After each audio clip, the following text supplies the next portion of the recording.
Like for example, kana bang mura bang becoming mature pag yun in our Christian faith.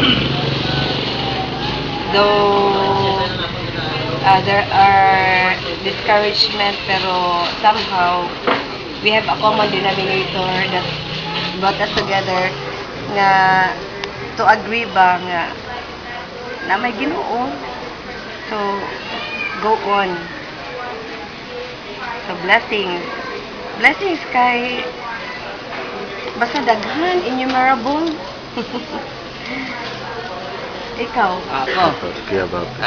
Kuan kanang not all of the times nga kuan ka ba kanang on top of the situation, no? So there are times nga low ka, and times nga kailangan ka upliftment. Kung naa kay Christian partner, it helps. No, okay. You have the same level, no, the same frequency. So it really helps. Yeah, can I second question, what are your struggles being married? And And how do you cope up with them? Siguro kanang sometimes na kay gusto himuon nga ora mismo mga decisions nga ora mismo, but dili ka makahimo because you have to agree together. mo consult usa ka, no? Consult usa ka.